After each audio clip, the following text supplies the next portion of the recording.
Bu Tati, Ya. ini kan bulan Oktober. Kalau bulan Oktober itu di gereja kita disebut dengan bulan Rosario. Nah, kalau kita lihat-lihat bulan Rosario ini udah hampir berakhir beberapa hari lagi. Iya. Sementara kita belum ada memberi kegiatan dengan adik-adik kita. Gimana ya? Gimana ya? Kemarin kita dikasih paham sih, cuman saya rasanya nggak paham. Apalagi adik-adik di rumah. Iya sih, saya juga sudah membaca-baca materinya, tapi masih adalah beberapa yang tidak saya paham gitu. Gimana ya enaknya? Kalau kira-kira kita nanya ke Romo bagaimana ya? Bisa juga. Berarti kita sekarang nemui Romo dong? Kira-kira Romo sibuk nggak ya? Gak tahu juga sih, tapi coba kita lihat aja dulu. Yuk.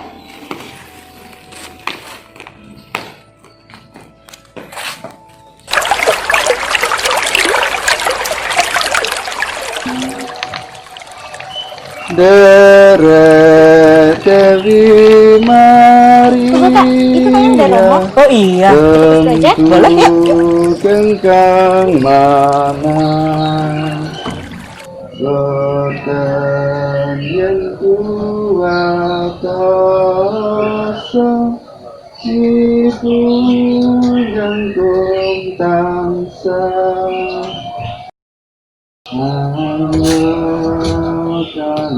Selamat siang Romo. Selamat siang Bu Rolika, Bu Tati. Gimana Ada kabar, Bang? Romo? Puji Tuhan baik. Wah, maaf ya saya nggak pakai masker tadi lagi kerja sendirian. Iya Bang, nggak apa-apa. Gimana? Ada sesuatu? Kita berbicara sedikit lah, Mo. Boleh kan sekitar mengenai bulan Rosario ini? Oh boleh, boleh. Ini Gimana? mau tanya-tanya nih Mo. Apa sih mau tema bulan Rosario tahun ini? Oh iya, kan seperti biasa kalau bulan Rosario itu kan selalu ada tema pendalaman. Ya. Nah, untuk Keuskupan Agung Palembang tahun ini itu mengambil tema bersama Bunda Maria, gereja hadir melalui kaum awam. Nah, dengan tema ini diharapkan kita semua umat Kristiani sebagai kaum awam yang tidak tertakbis juga bisa menghadirkan gereja di tengah masyarakat. Gitu. Oh, seperti itu. Nah, Romo, ini kami ada pertanyaan nih. Bersatu dengan Maria sebagai teladan sejati kaum awam, setia sampai akhir. Itu maksudnya kira-kira apa ini? Nah, begini Bu Rolika. Jadi kita sebagai kaum awam, sebagai orang Kristiani diajak untuk setia mengikuti Yesus. Berdevosi kepada Maria berarti berdoa bersama Bunda Maria untuk sampai kepada Bapa. Nah, Yesus sendiri sudah memberi contoh, memberi teladan bagaimana setia sampai mati, bahkan mati di kayu salib. Nah, dalam konteks sebagai orang awam, Bunda Maria itu juga sudah memberi contoh kepada kita, teladan di mana dia mengikuti putranya sampai di puncak Golgota.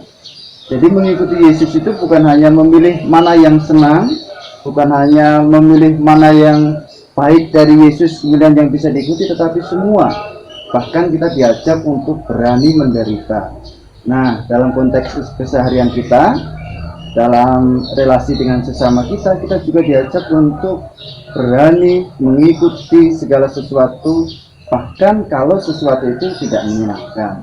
Dalam konteks sekarang ini kita diajak untuk setia mengikuti protokol kesehatan misalnya, setia dalam melaksanakan tugas-tugas sekolah, setia dalam mengikuti acara-acara rohani, kegiatan-kegiatan rohani walaupun mungkin belum bisa tatap muka dan lain sebagainya. Itulah bentuk-bentuk kesetiaan yang mungkin kadang tidak menyenangkan tetapi harus kita ikuti. Itu. Terkadang kan kita mau kalau sesuatu itu tidak menyenangkan, kita tidak mau mengikutinya, kita lebih mengikuti ke ego. Nah, ternyata itu lebih harus diikuti mau kesetiaan itu. Begitu. Jadi, nah, dalam bulan Rosario ini kita diajak untuk merenungkan bahwa doa Rosario akhirnya itu menjadi semacam contoh sekaligus bukti bahwa kita bisa setia mendoakan doa Salam Maria dan Bapa Kami berulang-ulang, setia dalam mengikuti Yesus, setia dengan meneladani Bunda Maria. Bahkan ketika mungkin doa kita seolah-olah atau kita rasakan seperti tidak terkabulkan, ketika doa kita kadang terasa agak sia-sia dan lain sebagainya. Itulah kesetiaan. Berdoa rosario berarti setia bersama Bunda Maria mengikuti Kristus bahkan sampai ke puncak Golgota. Nah, mahkota dari kesetiaan ini, orang yang setia akan memperoleh kemuliaan. Jadi hadiah dari kesetiaan ini adalah kemuliaan Kristus. Begitu, Bunda. Nah, Ibu Tati, kita harus lebih memperkuat kesetiaan kita terhadap Bunda Maria dan Tuhan Yesus. Oke, Romo, ini kita ada pertanyaan lagi. Mungkin adik-adik nanti juga bisa tahu apa sih yang dimaksud. Tadi sudah dijelaskan tema kita, tema bulan Rosario 2020. Nah, sekarang ada pertanyaan lagi, Romo. Apa itu? Nah, mengapa kita sebagai kaum awam ini, Romo, bisa bersama Maria ikut membangun tubuh? Nah, mengapa bersama Bunda Maria kita bisa membangun tubuh mistik Kristus? Gereja itu merupakan tubuh mistik Kristus di mana Yesus hadir sebagai kepala dan kita adalah anggota-anggotanya. Dalam hal ini, Maria menjadi teladan bagi kita untuk menjadi anggota tubuh mistik Kristus. Nah, melalui baptisan kita semua dimasukkan ke dalam anggota gereja, dalam anggota tubuh mistik Kristus. Nah, gereja sendiri dalam peziarahannya, dalam perjalanannya seringkali mendapat seperti kekuatan yang tidak bisa dinalar secara manusiawi. Nah, doa rosario itu juga menjadi kesempatan bagi kita untuk membangun kesatuan dengan Kristus bersama Bunda Maria. Jadi ketika kita berdoa rosario itu, kita bersama Bunda Maria membangun keutuhan gereja. Nah, rosario sendiri atau devosi kepada Maria dalam hal ini doa rosario itu menjadi senjata yang sangat ampuh untuk melawan segala sesuatu yang akan menghancurkan gereja sebagai tubuh mistik Kristus. Maka kita sebagai orang-orang Kristiani, terutama sebagai kaum awam, diajak bersama Bunda Maria untuk membangun kesatuan gereja atau keutuhan tubuh mistik Kristus melalui doa rosario. Begitu. Berarti ada senjatanya ya? Ya, jadi rosario itu menjadi senjata yang sangat ampuh untuk melawan perpecahan-perpecahan atau mungkin tantangan-tantangan atau ancaman yang datang dari luar. Dan sejarah sudah membuktikan hal itu. Nah, Romo, bersama Maria kan kita sebagai kaum awam itu ikut dalam tugas memuliakan Allah dan menyelamatkan jiwa-jiwa. Nah, bagaimana sih caranya? Nah, begini Bu, doa rosario itu bisa juga disebut sebagai tindakan partisipasi aktif kita dalam sejarah keselamatan atau dalam merenungkan sejarah keselamatan. Dengan berdoa rosario, kita merenungkan kisah-kisah Tuhan Yesus dalam sejarah keselamatan. Nah, dua unsur yang ada dalam sejarah keselamatan adalah pemuliaan Allah dan penyelamatan jiwa-jiwa. Jadi tidak berlebihan kalau kemudian dikatakan dengan berdoa rosario berarti kita sebagai kaum awam ikut ambil bagian dalam memuliakan Allah, termasuk untuk menyelamatkan jiwa-jiwa. Nah, dengan berdoa rosario kita juga bisa menolong atau menyelamatkan jiwa-jiwa yang membutuhkan perhatian. Maka dalam berdoa rosario, sembari kita merenungkan kisah-kisah Tuhan Yesus atau sejarah keselamatan itu, kita mendoakan orang-orang yang membutuhkan kerahiman Allah, jiwa-jiwa yang membutuhkan doa kita, jiwa-jiwa yang membutuhkan pengampunan Allah. Begitu, Ibu. Makanya dengan berdoa rosario kita ikut ambil bagian dalam memuliakan Allah dan juga dalam menyelamatkan jiwa-jiwa. Itu berarti doa rosario itu sangat penting, Bro. Oh, sangat penting sekali. Jadi doa rosario itu bukan hanya untuk kita yang masih hidup, tetapi juga untuk mereka yang sudah mendahului kita, terutama mereka yang membutuhkan doa-doa kita mereka yang masih membutuhkan kerahiman Allah supaya jiwanya bisa selamat. Gitu. Lalu Romo, ini kan bulan Oktober itu bulan Rosario. Apakah kita hanya boleh mendoakan Rosario itu hanya di bulan Oktober? Oh tentu tidak. Doa Rosario itu devosi yang bisa dilakukan kapanpun.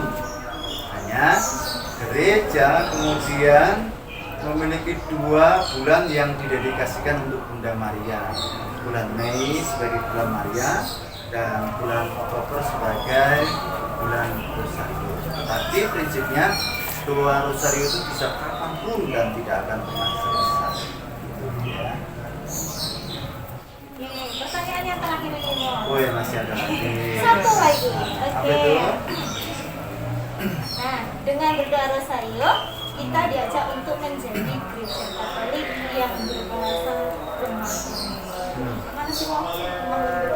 Nah, begini, kalau kita mengikuti perkembangan zaman sekarang ini kan perkembangan teknologi terutama di bidang komunikasi itu sangat luar biasa. Di satu sisi tentu ini menjadi kemajuan yang sangat baik untuk kita. Tapi di sisi lain kita bisa melihat bahwa dari komunikasi yang tidak baik kemudian muncul perpecahan, muncul pertentangan di sana sini. Karena setiap orang itu memiliki kepentingan masing-masing. Nah, kita sebagai orang Katolik, tentu terutama sebagai kaum awam, kita diajak untuk hadir, untuk membawa damai, untuk mewartakan kasih. Maka bahasa yang kita gunakan adalah bahasa yang lembut, bahasa yang memberikan damai kepada semua orang. Nah, melalui Bunda Maria kita bisa sampai kepada Yesus. Jadi dengan berdoa Rosario bersama Bunda Maria kita memanjatkan doa-doa kita kepada Tuhan Allah. Tentu kita harus menyadari bahwa Yesus sebagai pengantara yang utama. Tapi karena Bunda Maria memiliki kedekatan yang sangat erat dengan putranya, maka kita berdoa bersama Bunda Maria agar doa-doa kita sungguh cepat sampai atau cepat dikabulkan. Gitu. Jadi dengan pertanyaan tadi kita diajak untuk kemudian hadir sebagai orang yang membawa damai, orang yang membawa sukacita, bukan justru membawa perpecahan. Itu ya. Aduh Romo, ini kan kita baru sebentar nih berbincang-bincang. Ya. Ternyata kami sudah banyak menambah pengetahuan nih dari Romo tentang bulan Rosario. Iya. Nah, kira-kira ada nggak sih Mo yang ingin Romo sampaikan untuk teman-teman yang lain, teman-teman di luar tentang bulan Rosario ini? Begini, saya mau menyampaikan untuk semua, terutama untuk teman-teman remaja ya, bahwa berdoa Rosario itu pertama-tama harus kita sadari bukan berdoa kepada Bunda Maria, tetapi berdoa bersama Bunda Maria. Nah, dalam berdoa bersama Bunda Maria, kita diajak untuk semakin mengenal Yesus. Maka sembari kita melantunkan doa Salam Maria dan Bapa Kami yang diulang-ulang, kita merenungkan kisah Yesus, terutama kisah keselamatan dari Yesus dikandung sampai nanti dimuliakan. Nah, dengan berdoa Rosario ini juga kita mau menuju Yesus. Maka dalam bahasa Latin disebut per Mariam ad Jesus. Melalui Maria menuju Yesus. Nah, maka berdoa Rosario adalah devosi yang sangat penting bagi kita, apalagi ini menjadi senjata yang sangat ampuh untuk melawan pertentangan, untuk melawan perpecahan, untuk memiliki bahasa kasih yang lemah lembut dan lain sebagainya. Nah, mudah-mudahan ini sungguh tertanam dalam hati rekan-rekan remaja, dan apalagi di masa pandemi sekarang ini kita memang sungguh diajak untuk menjadi orang yang setia dan taat. Kita diajak untuk membangun kesatuan. Kita juga diajak untuk memiliki suara yang lemah lembut, yang artinya membawa damai. Dan tentu harapannya kemudian kita diajak untuk membangun gereja yang jadi begitu ya Bu Rolika, Bu Tati, mudah-mudahan ini bermanfaat untuk adik-adik kita, terutama dalam merenungkan bulan Rosario ini di tengah pandemi yang sampai saat ini masih kita geluti bersama, masih kita lawan bersama. Semoga ini sungguh bermanfaat. Gitu ya, Bu ya. Kira-kira ada lagi nggak Bu Tati yang mau ditanyakan? Ada lagi? Sepertinya sudah cukup ya. Oh, ya. Baiklah Romo, terima kasih untuk ilmunya, terima kasih untuk pembelajarannya. Selamat melanjutkan. Selamat melanjutkan Oke. pengerjaan Iya, tamannya. ini masih mau beres-beres sedikit lagi. Oh. Oke. Ya. Oke. Terima kasih Romo, kami Mari. pamit. Selamat siang. Terima kasih. Terima kasih. Salam Maria, rahmat Tuhan sertamu, Bunda Yesus Kristus, doakanlah kami. Salam